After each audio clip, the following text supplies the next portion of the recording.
Today I'm going to talk about Jacob Lawrence's Life of Toussaint L'Ouverture, which he completed in 1938 at the age of just 20.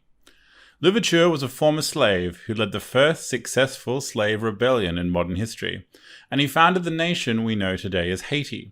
It was a defining moment in the history of colonialism and the Caribbean.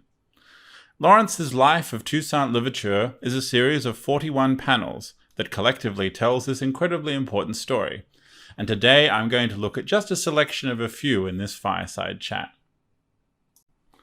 Jacob Lawrence grew up in Harlem during its Renaissance period, and he was one of the first generation of black artists that received their art training in Harlem itself. Much of his instruction was provided by the Harlem Community Art Center. This was an institution funded by the Federal Art Program, which was set up under Franklin Delano Roosevelt's New Deal. In fact, many of the most prominent artistic voices of that generation either taught or received instruction here. And the Harlem program eventually became a template for similar centers around the United States, which flourished in the teaching of art and design to African Americans until about the outbreak of World War II. Lawrence continued to work with the federal government after his training, taking up a position with the Works Progress Administration. And during this period, it was the young Lawrence who started producing several iconic panel series narrating important periods in Black history. Now, Black history in general was little taught or discussed in the West in the 1930s. Indeed, it is still ignored or minimized in a lot of Western curricula. And so one of the goals of the Harlem Renaissance was to rediscover that lost history and draw attention to it. So many of Lawrence's panel series have become seminal works of African American art because of this mission. Particularly, he's most famous for the Migration series of 1941, which is split between the Phillips Collection in Washington, D.C. and the Museum of Modern Art in New York today. In the first panels of the Toussaint L'Ouverture series, Lawrence depicts the early history of the island of Hispaniola. Hispaniola was the very first place that Christopher Columbus landed in 1492, and thereafter kicked off the exploration and colonization of the New World. The island was racked by war from its very beginning. France and Spain in particular skirmished for control of the island in a mad rush to secure prime land for the cultivation of valuable commodities like sugar, indigo, coffee, and cotton. Eventually, Hispaniola was partitioned into two halves. The eastern half is known as Haiti for the French, and the western half, which became Dominican Republic for the Spanish. The native peoples of the island, the Taino, were the first casualties of this conflict. Much of the population of the island was eradicated within just a few decades, mostly from European diseases like smallpox.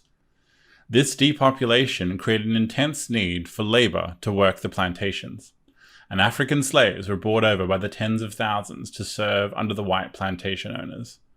This, of course, is the very same set of circumstances that caused the British, the Dutch, the Spanish, and eventually Americans to bring slaves to the United States. All slavery is cruel and inhumane, yet it was particularly horrific on Hispaniola. Yellow fever, which is endemic to the island and has no cure in this era, would eradicate nearly half of the slave population within their first year of arriving. This incentivized the plantation owners to work the slaves as hard as possible in what might be a very short life, providing a minimum of food and shelter. This was the horrific world into which Toussaint L'Ouverture was born. Both of his parents were slaves in French Haiti. Louverture, however, seems to have possessed a preternatural intellectual capacity and charisma. He was made a coachman on the plantation, which was a relatively vaunted position in the hierarchy, and with assistance with his grandfather and possibly missionaries, he learned to read and write. By his early adulthood, he was known to be a voracious reader, particularly the works of the French Enlightenment and European literature. And at the end of the 18th century, in which Louverture is living, the forces of change had started to gather in Europe about slavery. The slave trade in particular had prominent political opposition in France, in Great Britain, and also beginning to emerge in the United States. Slave revolts were increasingly common in Hispaniola by the end of the 18th century. Blacks outnumbered whites almost 10-1. Haiti, though, was France's most valuable colony, the Pearl of the Antilles, producing 60% of the world's coffee and 40% of the world's sugar. But it was a powder keg, teeming with racial enmity. The French writer Mirabeau once commented that the whites of Haiti slept at the foot of Mount Vesuvius. In 1789, the French Revolution began, and the French Parliament began to pass laws extending franchise and ending the intense social stratification of French society. This included a law to give wealthy people of colour citizenship, yet it was not implemented in Hispaniola, where planters remained in control and were largely royalists. The liberal ideas of the revolution, though, had inspired many of the literate blacks of the island, who began to organise a revolt of unprecedented scale. In 1791, the uprising began. Toussaint L'Ouverture acted initially in the first stage of the revolution to get his masters to safety, before joining up as an adjutant to some of the early leaders. The first years of the revolt saw dramatic success. Over 100,000 slaves rose up across the island, overwhelming the well-armed but nevertheless small forces marshalled by the plantations and their overseers. Louverture emerged as an early leader. He was a charismatic speaker, and he won a great deal of support from his newfound countrymen as a moderate, intelligent, and discerning officer. Although the revolt does not have an official government as such, within a few years it is clear that Louverture has emerged as the most important leader of the slave rebellion, and could command far more support and loyalty than the others. The situation on the island, though, became a complex web of international intrigues. Initially, at least, the slave rebellion and Louverture were revolting against revolutionary France, and their goal was to secure basic rights for the black population. To that end, for the first 2 years, the rebellion leaders allied themselves secretly with Spain, who were providing them military supplies, logistical support, and the Spanish had also promised post-war civil rights in exchange for Spain taking full control over the island. In 1793, though, there's a dramatic turnaround. In France, the revolutionary government recognizes the desperate situation in Haiti, and with the prospect of a total loss there, abolishes slavery completely and utterly across its global empire. Such a move is decried by the French ruling class on Haiti, and they do not recognize its authority. However, it changes the politics of the rebellion completely. Critically, Louverture and his now veteran soldiers change sides, allying themselves now with the French Republican government in order to fight the Spanish and the French loyalists on the island. Amidst all of this chaos, the British also attempt an invasion, believing the opportunity is ripe to take Hispaniola for the empire. The French Republic helps arm Louverture, and by 1794 he commands an army that has a level of professionalism comparable to a European's. The British High Command, in fact, are shocked when their well-equipped invasion force is defeated in a string of encounters with Louverture's troops. After 3 years of constant warfare, the European forces are finally worn down.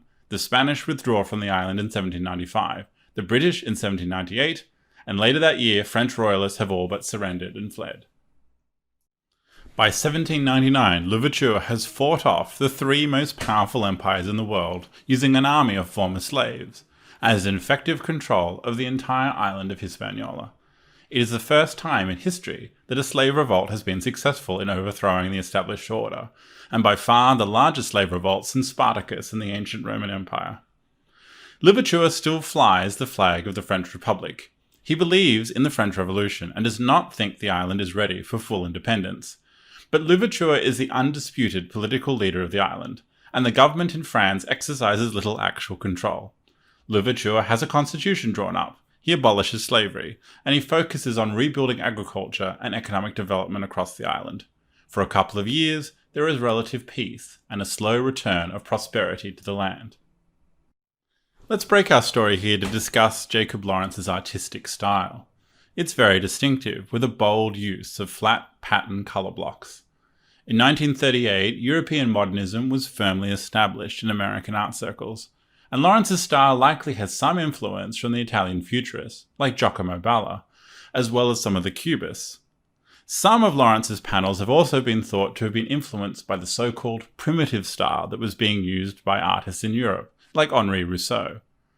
However, unlike the futurists and many modernists, Lawrence does not fully embrace the abstract.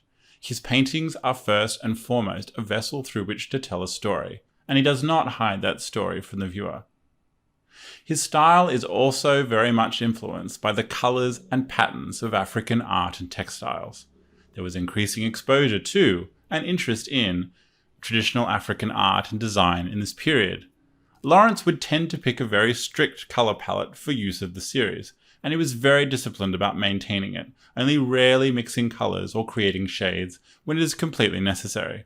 such as the shades of red created to help distinguish between the individual soldiers in the previous battle scene. The effect is striking and distinctive, but it's also practical. Lawrence's very disciplined style made for enormous productivity, and he allowed an entire 41-panel series to be completed within a single 11-month period. Let us return to Haiti. In France, during Louverture's rule, the political situation changes again. Napoleon Bonaparte assumes the first consulship of France, and after a truce is signed with Britain in 1802, he turns his attention to re-establishing white control over the island of Hispaniola. He rescinds emancipation and intends to restore slavery in the colonies. More than 20,000 troops, under the command of Napoleon's brother-in-law Charles Leclerc, are dispatched to Haiti. The fighting on the island is bitter and bloody.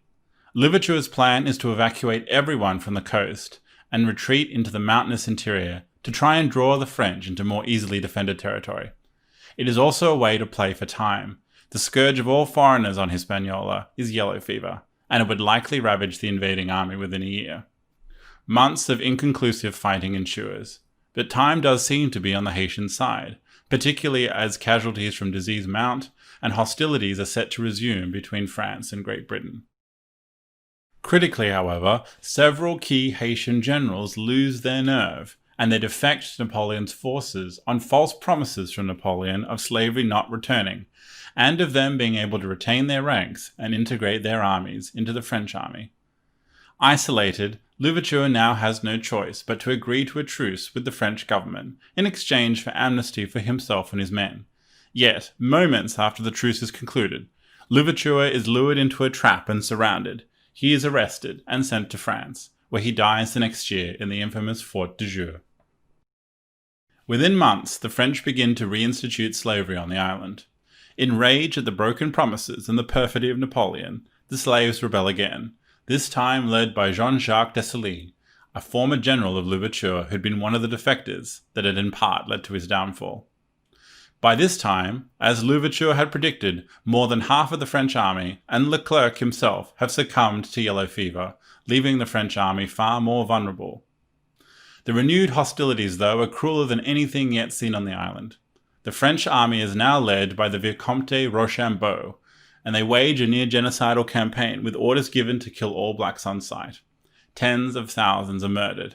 Dessalines responds in kind, and thousands of white and mulatto civilians are murdered in response. Scorched earth tactics ravage the island. But critically, the renewed war with Britain means that Napoleon cannot reinforce the French troops, and eventually they are whittled down to nothing by fighting and disease, ultimately surrendering to a British naval squadron, preferring becoming captives in Britain than face certain slaughter at the hands of the Haitians. In 1804, Dessalines crowns himself monarch of the new Empire of Haiti. Brutal vengeance was wreaked. Nearly all whites of French descent were massacred, though small communities of Poles, Germans, and other Europeans living in Haiti were spared. What does Lawrence want us to learn from his paintings? The story they tell is extremely confronting, particularly for white audiences. This is not a happy chapter in Western history. But Lawrence's moral was a cautionary one. Louverture, after all, is the hero of his narrative. He was an educated and moderate figure whose self-taught military genius and political prowess saw slaves defeat the masters on a grand scale for the first time in history.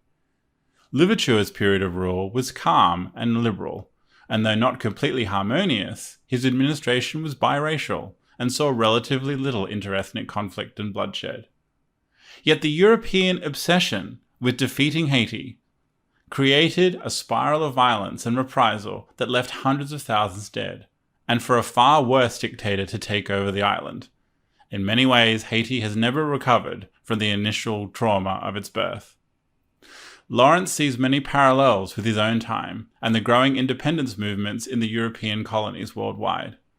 Often, there is an opportunity for cooperation and moderate solutions in the opening stages, but resistance, violence, and obsession with racial bigotry beget more of the same, and both sides end up losing.